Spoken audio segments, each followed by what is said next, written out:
All right. So it's September 11th, 2011, and the Twin Towers have just fallen. 2001. Sorry, 2001. Yes, 9/11. All right. What's emerged? What's happened? Well, one answer to that is that the towers fell.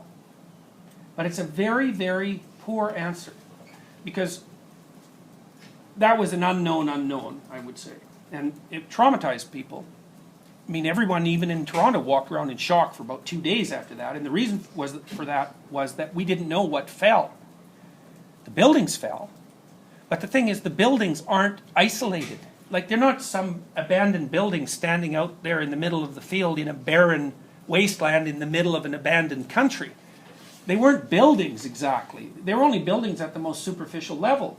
First of all, they had 5,000 people in them. Or 5,000 people died, if I remember correctly. And then all of those people were networked out with all sorts of other people. And they were networked at multiple levels. So they were family members, but they were also elements in the financial and economic machine. And in the political machine. And then what was hit was, of course, not just the buildings, but the economic and political system, whatever that means. And of course, the people who took the towers down weren't trying to knock buildings down, which is what you saw happening. They were trying to knock down the things the buildings were invisibly related to. And then you might ask, well, what were those buildings invisibly related to? And it's a simpler question to actually reverse the question and say, well, what weren't they related to? And the reason that people were traumatized in the aftermath was because when our bodies, in some sense, answered that question, the answer was, uh-oh, those buildings were probably attached to everything in every possible way. And so God only knows what's going to come leaping out of that. So what happens when you see the buildings fall, the fact that you see the buildings fall actually blinds you to what's happening. It's like it's a very peripheral representation of the actual event, because you could also say, well, it was a psychological event. You know, it echoed inside of you. Well, you don't see that, you feel it, and you don't really know what it means. But it puts a wave of uncertainty, a radical wave of uncertainty into everything, right? And not only the present, but also the future, for sure, because things took a vicious turn after that, and almost immediately, right? The whole political system readjusted itself. It became much more authoritarian. You know, airports became like little fascist enclaves. It was, for me, and for many people, I could hardly go into an airport. It just drove me crazy to be lined up like that and then subject to search by, you know, faceless,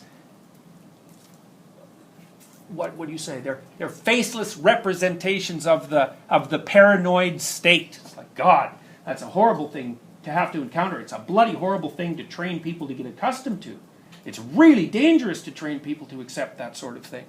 It was a way worse consequence, I think, than the buildings falling down themselves.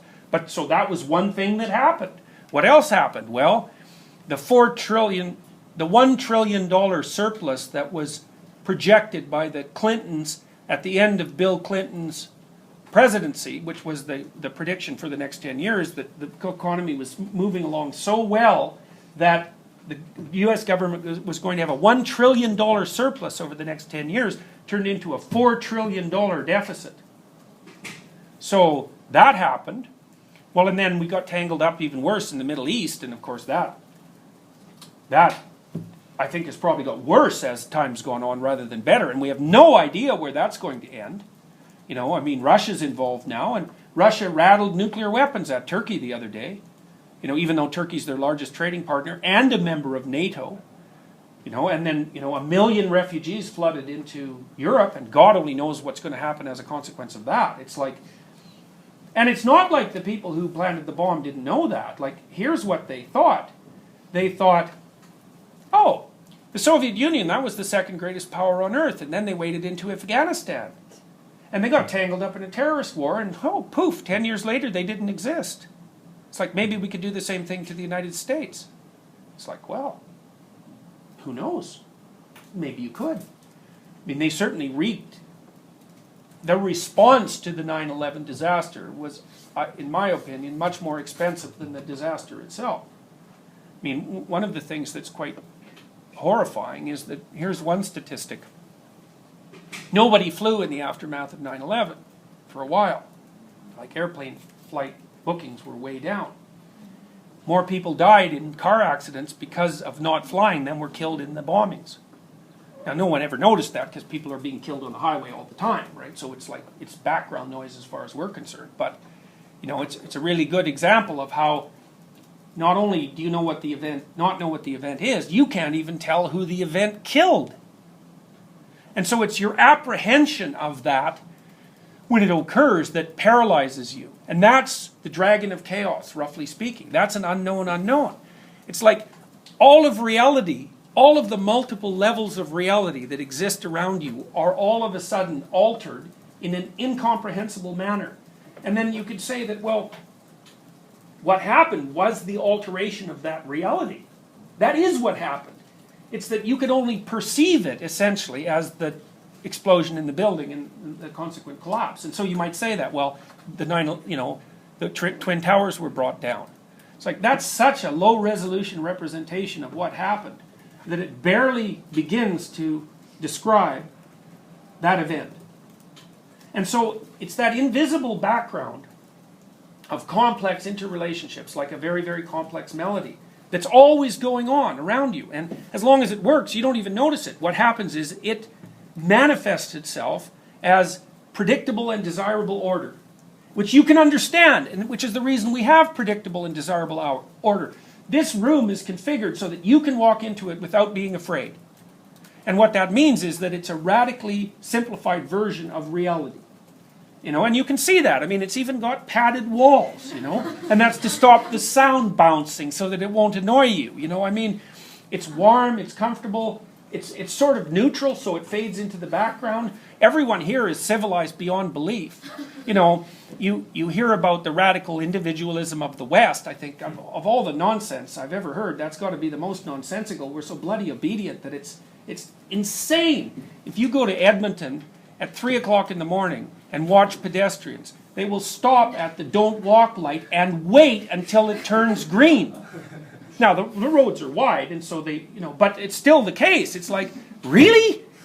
How's you think you're an individual? Really? It's like, and I'm not complaining about it. I think it's an amazing thing because, you know, we can really zip cars through our cities because people don't run out into the middle of the streets and get killed. They stay where they're supposed to. And so it's incredibly efficient.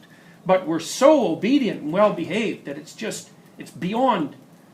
If you think about us as chimpanzees with clothes, you know, we're doing pretty damn well. And we set up our environments so that they're so simplified that we never have to encounter this multi-dimensional, layered reality of patterns that's just moving around us all the time and that actually makes up reality. That's reality. That's what the world is made out of.